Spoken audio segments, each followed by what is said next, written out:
With the Lucky Land Slots, you can get lucky just about anywhere. This is your captain speaking. We've got clear runway and the weather's fine, but we're just going to circle up here a while and get lucky. No, nothing like that. It's just these cash prizes add up quick. So I suggest you sit back, keep your tray table upright, and start getting lucky. Play for free at LuckyLandSlots.com. Are you feeling lucky? No purchase necessary. Void where prohibited by law. 18 plus terms and conditions apply. See website for details.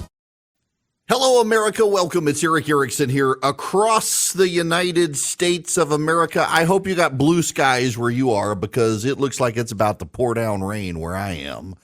Looking out the window, you know how the clouds, sometimes they get those waves. I forget what they call that cloud effect. And it's just supposed to be rainy all weekend and then get cold. And I should go hit golf balls this afternoon before the rain comes. And I'm not going to be able to, because I got to go see my buddy Drew. So, nonetheless, pity party for me. Let's move on. It's Open Line Friday, 877-973-7425. All right, you know what? I don't want to talk about the government shutdown. I mean, I do, but I don't. So let's talk about food, because I'm fat. I like to eat. I have sent out recipes, and they're a good number of recipes. I put it out as a PDF.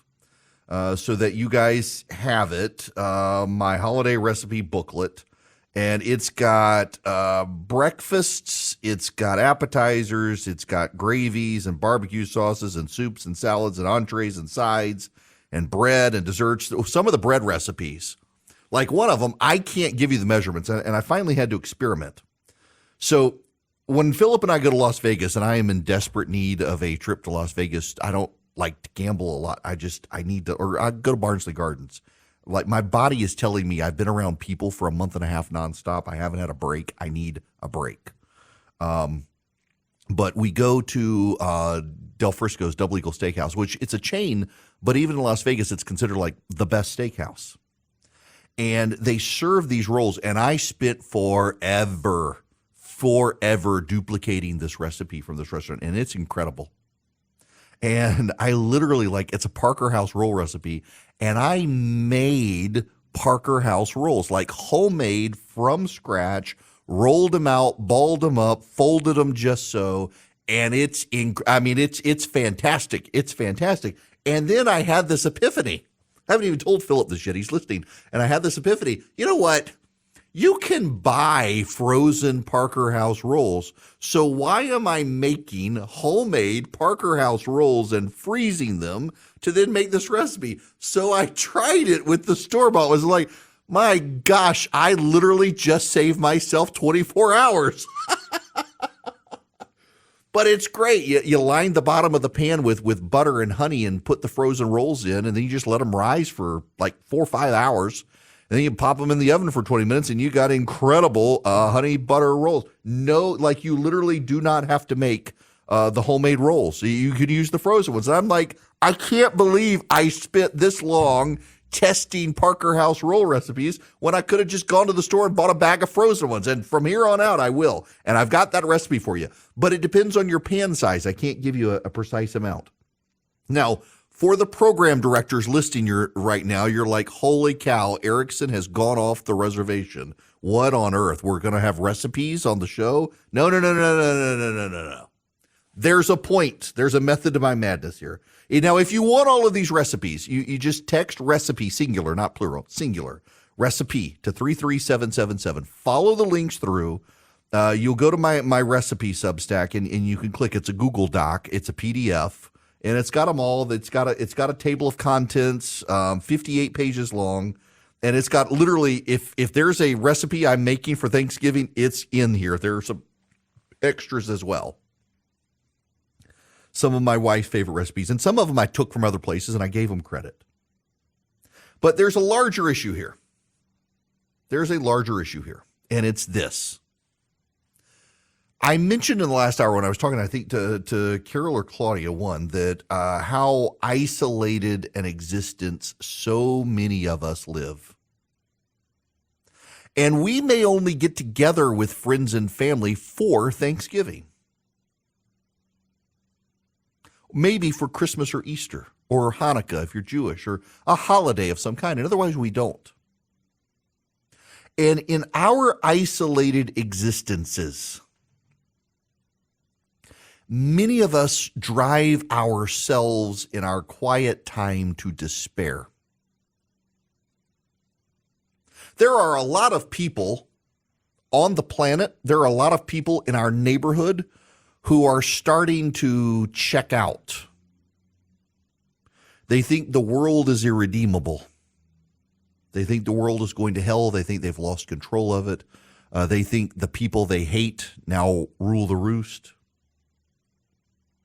And in almost every single one of those cases, those people are people who have parted ways with community. Think of during COVID how isolated people got.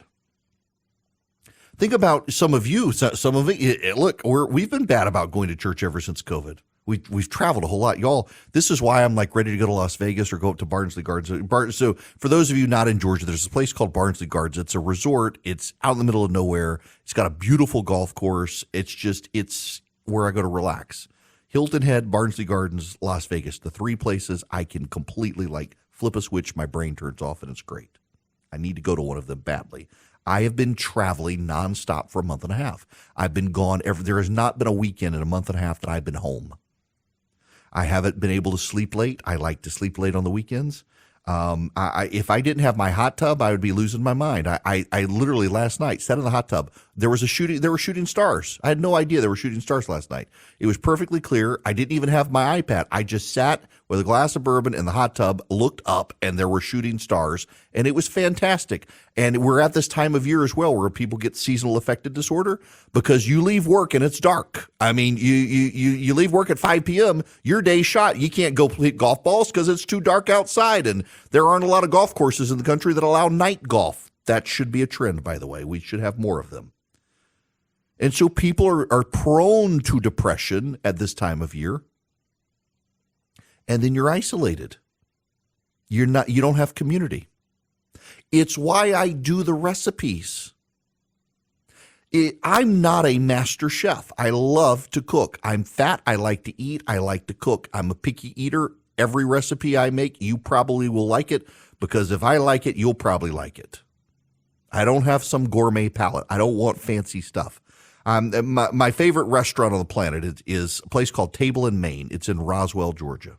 They invited me to come to a bourbon tasting on Tuesday. I'm going to go to this bourbon tasting. It's Michener's Good Bourbon, walking through their line. But I'm a really picky eater, and I've looked at the food menu. It's like I got to go buy McDonald's on the way there because I'm not going to like anything on the menu. Philip's going with me. He eats scallops. I don't like scallops. It's like the bubble gum of the sea. And so I'm a picky eater. I say that. But I still try to get together with friends and cook. Cooking is therapeutic for me. I'm going to be cooking lots for Thanksgiving. And a lot of people don't like to cook, which is why I do easy recipes. And if you don't like to cook, but you have someone who does, this is the bottom line point. You are living an isolated existence, I bet. When's the last time you had people at your house that weren't your family? When's the last time you went to someone's house? When's the last time you sat outside and had a conversation with someone who was not your spouse or your kid and just enjoyed each other's company? Or went to a restaurant and did it? Or went to a coffee shop and did it? Mentally, what we are going through as a country right now is something we've never gone through before. Because at this point in our time, you can get everything you need, entertainment and information and communication and community, off of a little device that sits in your pocket. You can watch a TV show. You can get on your computer. You can be on your phone. And you feel connected. If anything, you feel burdened because people will not leave you alone. But that's not really real. It is, but it's not, because you're not with another person in person. I'm driving an hour and 15 minutes from my house when I get off radio to go hang out with a guy I've gotten to know online who I've never met in person before. I know he's not a serial killer. He's a trainer up in North Carolina. His family lives here. He's down here hunting with his brother. We've been promising each other we would get together in person, and I'm excited to go hang out with the guy I've gotten to be friends with who I haven't hung out with in person, just because it would be great for me to hang out with someone on Sunday nights Friends of mine come sit on my front porch for bourbon and cigars. And you got to force yourself to do it. And it can be uncomfortable and it can be a burden and it can be exhausting. But so many of you call in all the time and you are prone to despair and depression and doubt and dread about the state of the country. And you can't control any of it. But you can control your backyard. And in controlling your backyard, you can invite into it people and welcome them and have community with them. And we don't have community with each other enough anymore. We really don't have community enough anymore. We live in communities, but we don't have community. And we isolate ourselves. This morning at 10:30, I got on a Zoom call, and it was a bunch of Jewish senior citizens. And they were fantastic. Had a 30-minute conversation with them. They invited me to spend some time with them. There was one in California, some in Florida, a lot of them in the Atlanta area. They don't get together in person as much, but they get every Thursday. They chat. They chat about life. They chat about family. They chat about the world. And now, it was supposed to be just Jewish men. I had some great circumcision jokes prepared for these Jewish men, but there were women on the call, so I didn't give the jokes. But we had a great conversation. They have community. I listen. I realize this is if I'm honest, this is a little bit of a way for me to stop talking about the headlines because the government shutdown topic, it bores me. And yes, I want to take your phone calls as well. But it's also an admonition as we get into the holiday period. There are a lot of lonely people who don't have family right now around. There are going to be people in your community where it's a woman, more likely than not, it could be a man, but probably a woman with kids and her husband is overseas, called up to duty, who may not be able to get home to family. There are people who don't have a church community or a church home who they're going to be lonely this holiday season. Have you thought about inviting friends over for Thanksgiving who otherwise are going to live an isolated existence? They may not cook. They may not be good cooks. You might be. Have them over. Try out some of these recipes I sent out. But build community with other people. One or two people. And don't talk politics. Talk about life. Get to know them in depth, not superficially about their political views and stuff, but about life. It does you as much good as it does them. It really does do you good to build meaningful friendships with people where they can come into your messy life or you into theirs. And let me tell you, I want you to do something, and I bet 99% of you will not be able to do it. Don't go out of your way to make your home pristine. Don't do it. Nobody lives in a pristine house, and for some reason, you put up an impediment to having people over at your house that your house is a wreck, and you got to get it perfect, and you got to bust your butt for a week to dust and mop and vacuum and all that. Nobody has a pristine, perfect house. If they do, they're probably a serial killer. Let people into your messy life, into your not perfectly made up home. It'll do you a world of good. It'll do them a world of good. It's the holiday season, and people are lonely. And frankly, put bluntly, it could be all that keeps them from doing self-harm to themselves in a holiday season where people are driven into the darkness and despair because the sun goes down early. They're trapped in their office. They're lonely. They're tired. They're depressed. They've driven themselves to despair. You inviting them into your home or you into their home, their messy little life, could do each other some good. Break bread together. And if neither of you cook, get it to go. Go to Omaha Steaks. Get them to ship it to you. Let them take care of it. But do something for your own mental well-being and that of others around you this holiday season. It gets dark outside early. People get seasonal affective disorder. My sister suffers from it badly. I do a little bit. Surrounding yourself with other people, letting them into your mess, it does you all good. You don't just live in a community. Community is a choice. but it's one you affirmatively have to make to build for you and your family. And I would encourage you, there's no better time than the holiday season to do it. Guys, if you're a small, mid-sized business, you're struggling with HR issues, you have employees not showing up, or you got to do a termination, you need onboarding of employees, maybe there's a sexual harassment complaint. You want an HR manager. You don't want to be the bad guy with your employees. Bambee can play the role of HR for you. $99 a month, available by phone, email, real-time chat. They do onboardings, terminations. They help your team members get to peak performance, and your business stays compliant with changing HR regulations, regardless of which state. They're great. Now, they're U.S.-based. You got somebody to talk to who's dedicated to your team.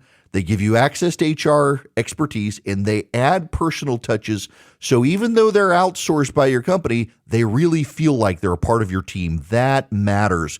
Go to Bambee.com right now. Type in Eric Erickson under podcast. When you sign up, it'll help my show. Bambee.com, Bambee.com, Bambee.com, Eric Erickson in the podcast tab.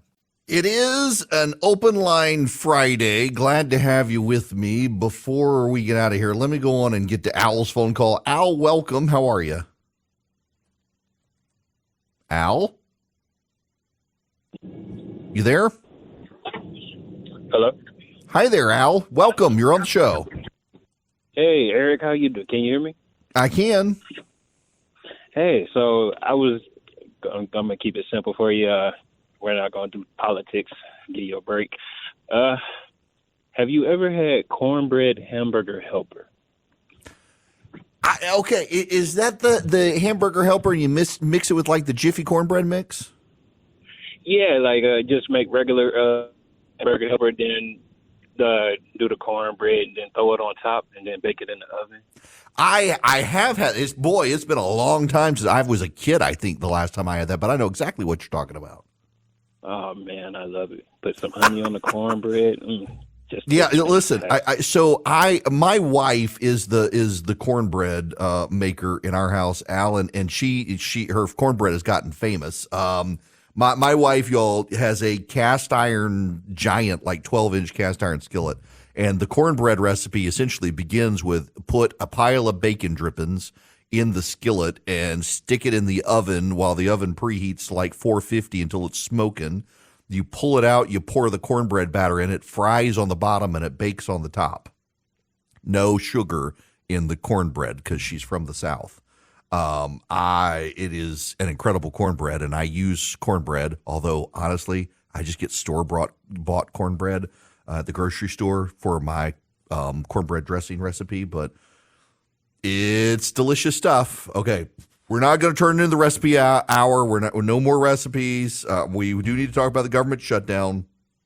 But first, I got to tell you about Patriot Mobile.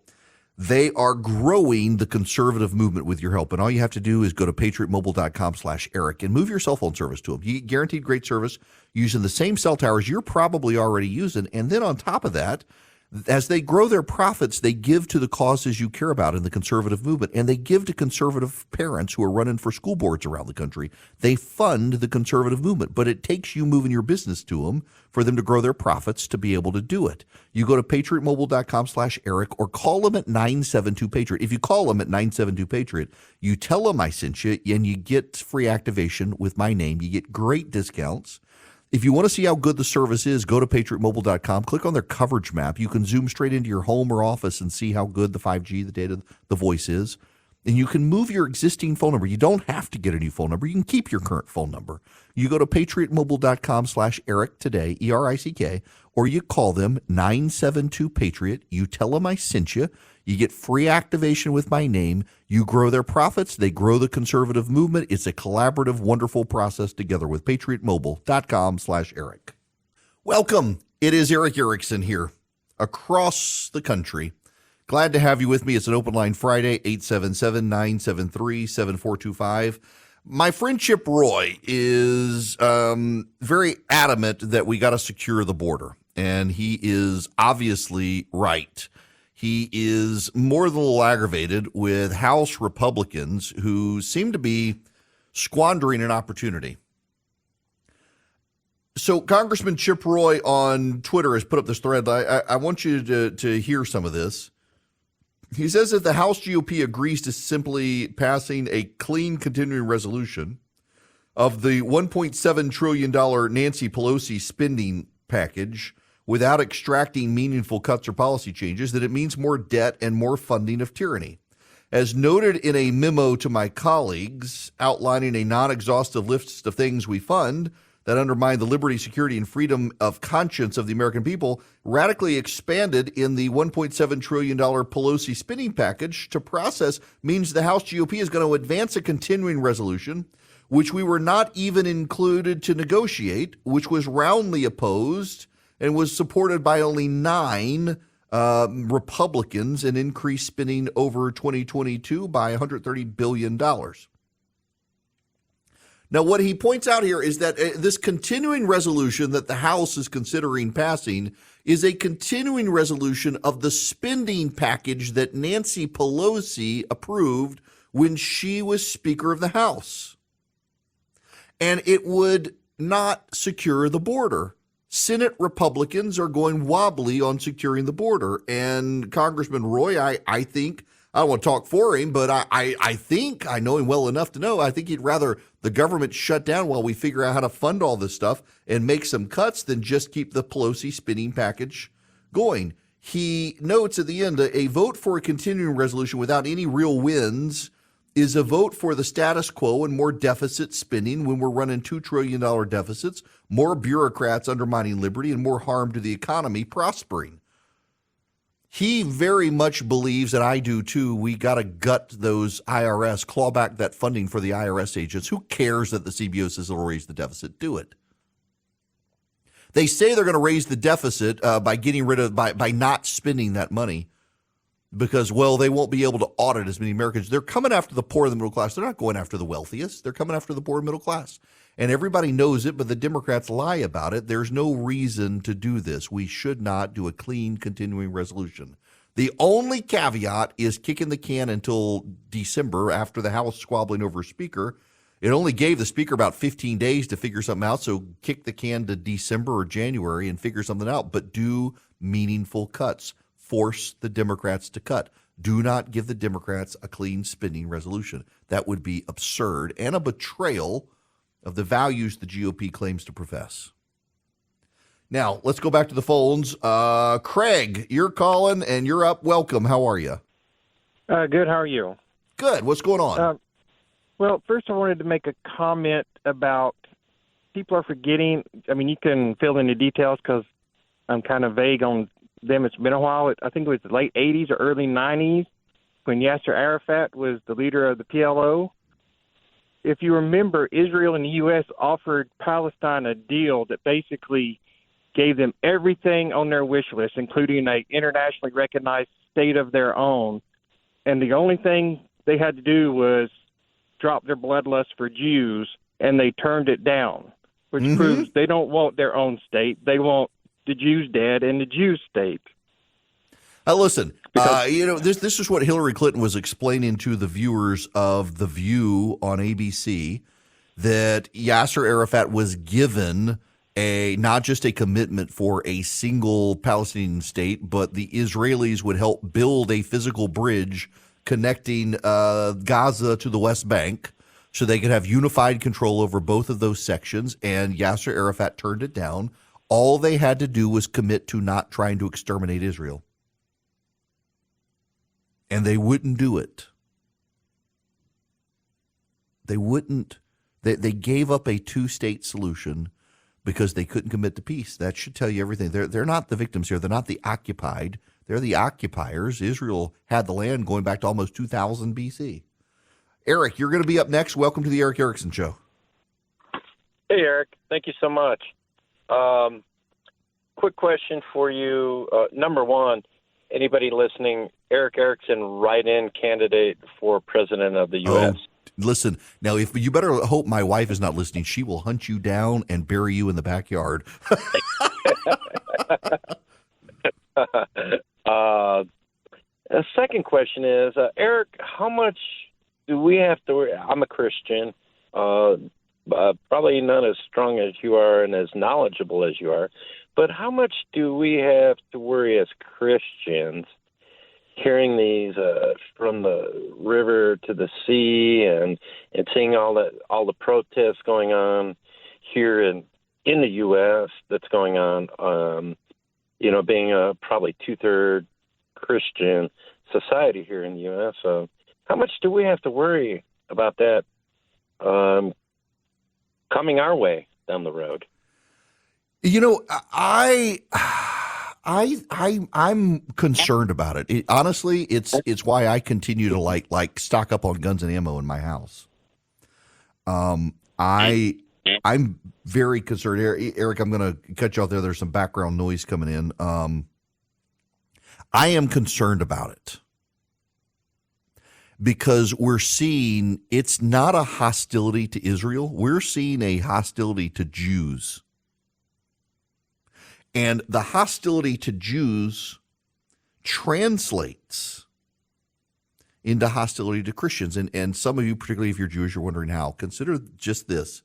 This is not from me. This is Pew Research, not exactly a Christian organization, that actually Christians are the most persecuted religious group on the planet.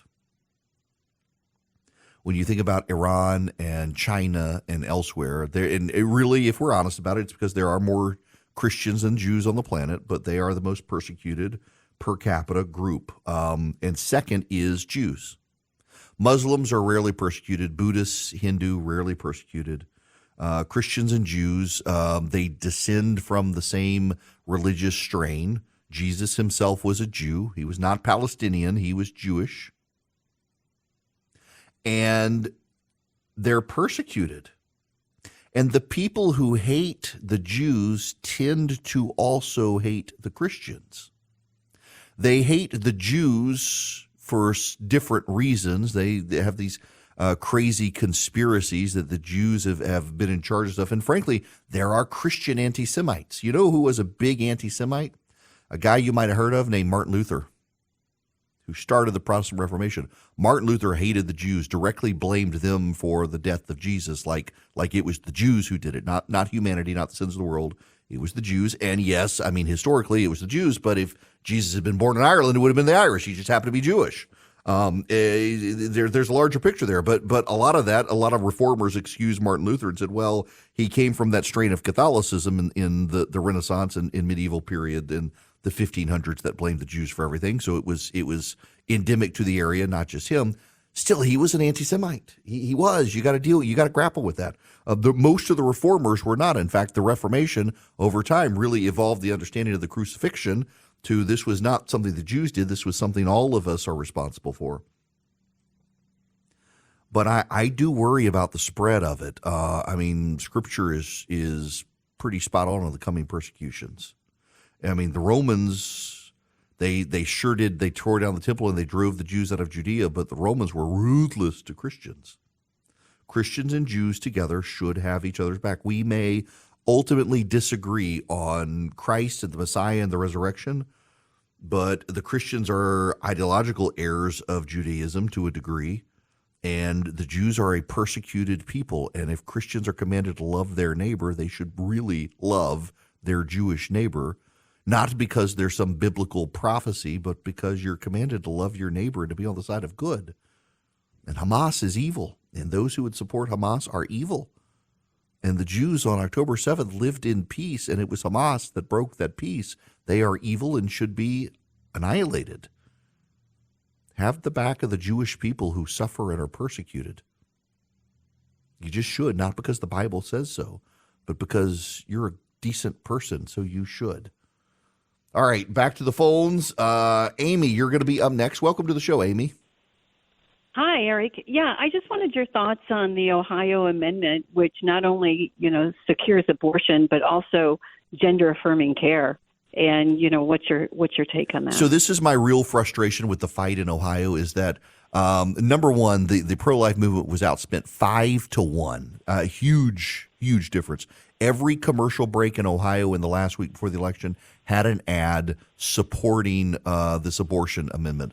But what the pro-life movement never did, and so it didn't penetrate the argument, was point out that this wasn't just an abortion amendment. This was an amendment that allows trans-affirming care for minors without the consent of parents. And I really think that, and I had several meetings with groups that I tried to say, y'all forget the abortion argument. You got to focus on this. The amendment's too broad. But it was very myopic. A lot of pro-life groups wanted to focus on the abortion issue. I was like, y'all aren't going to win on the abortion issue. You're going to win on this issue. And I and my friends who made the argument were ignored. But also, it was 5-1. They were outspent 5-1 by the abortion side. It was just insurmountable. All right, back to the phones. Ray, you're up next. Welcome. Hey, Eric. I was just calling to get your thoughts on how the RNC debate the other night, about the RNC. It seems like the media feels like that Nikki Haley won that. And, like, a lot of the polls I've seen online show Vivek winning that. And, like, to me, it just seems like they're just setting themselves up for failure again for 2024. Much like they did in 2020, where my opinion about the 2020 election differs from yours a little. I don't think it was stolen. I think it was outplayed by the Democrats against the Republicans. But at the same time, like, we would have still had a 51-50 majority or 51-49 majority had Doug Collins not challenged Loeffler. But yet the Republican Party allowed that to happen. So listen, I appreciated Vivek's attacks on the GOP, calling it a party of losers. That the GOP is, and they frustrate me. I was once an elected Republican. I don't know what the heck Republicans stand for anymore, other than we hate Biden. They don't stand for anything. The problem I have with it, though, is that the people who are most likely to embrace Vivek's line there are the people who are voting for Trump, who lost in 2020 and cost us 2018, 2020, 2021, 2022, and 2023. Now, I will tell you that, listen, the media likes Nikki Haley. The media does like Nikki Haley. I do. She's a friend. I don't know that Nikki Haley can get through the Republican primary. I think she had a strong debate performance. I think Vivek coming after her daughter makes her sympathetic to the female vote, and you cannot dismiss that. I will say, if you're someone who believes the polls, and a lot of people don't, but if you do, she beats Joe Biden more than any other Republican. The problem is, I think she alienates a lot of the Republican base right now that's pro-Trump. And I don't know that the polling contemplates that. She realigns the movement. Nikki Haley is the winning Republican candidate from 2008. But look, I love her. She's a personal friend. She and Michael, great people. Her whole family, love her parents. They're wonderful people. I've spent time with all of them. And I do think she could mop the floor with Joe Biden. At the same time, I don't know that she can get through a Republican primary because, look, where do Ron DeSantis voters go if he drops out? Probably back to Trump. So how do you consolidate a field when there are so many Trump voters?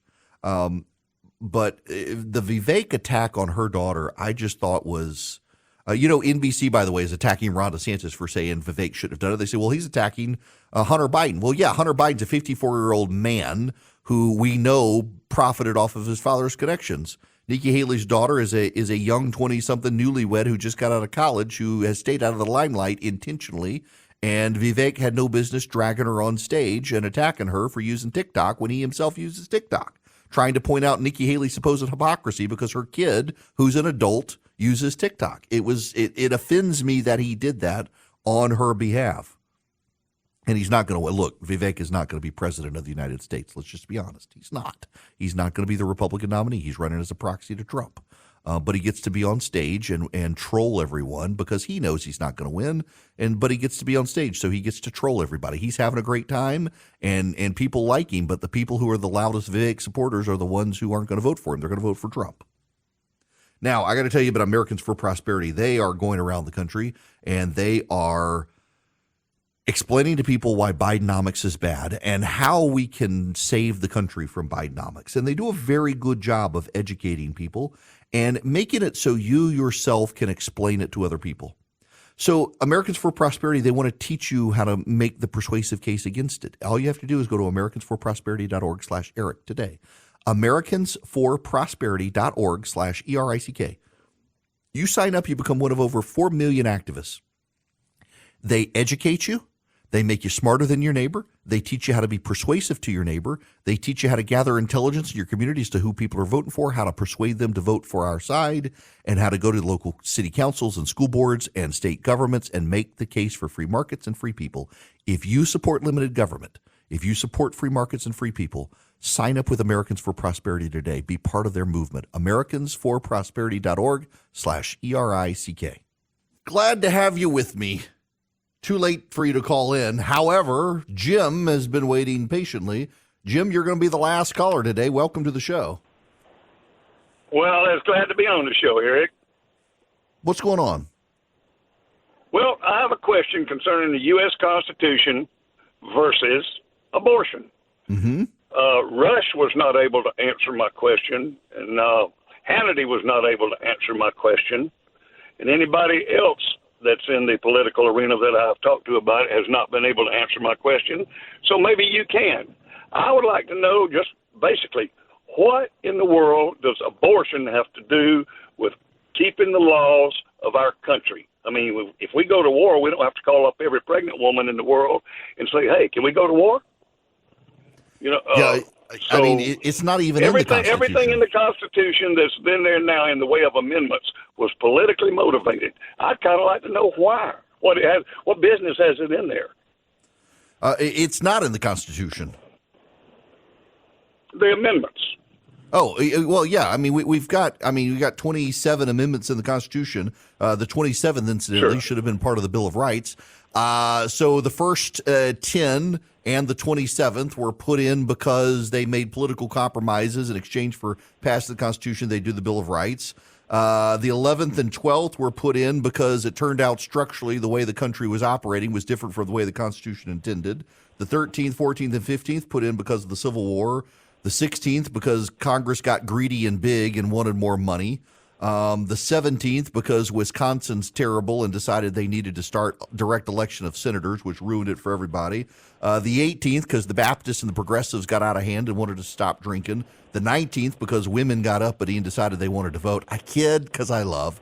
So, yeah, I mean, some of them political, some of them were just structural. Like, for example, the 22nd Amendment or the 25th Amendment, we needed to deal with what happens in incapacity of the president because after Kennedy's assassination, it became nebulous as to whether the vice president was legitimately the president or not. Believe it or not, that was the case.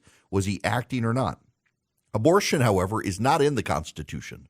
I would submit lovingly to you that if Maharishi couldn't answer your question, it's not because he didn't know, but because maybe you didn't like his answer or it is an unanswerable question. Abortion's not in the Constitution. The Supreme Court just made that clear. That's a state issue. It's not a federal issue. There's no right to an abortion in the Constitution. But there is a right to keep and bear arms, which we should all take seriously given what happened in Israel. But, yeah, I mean, there are reasons for every single one of the amendments to the Constitution. Some are political, but some actually are operations-wise. They had to clarify stuff in the Constitution. Hello, it is Ryan, and I was on a flight the other day playing one of my favorite social spin slot games on ChumbaCasino.com. I looked over at the person sitting next to me, and you know what they were doing?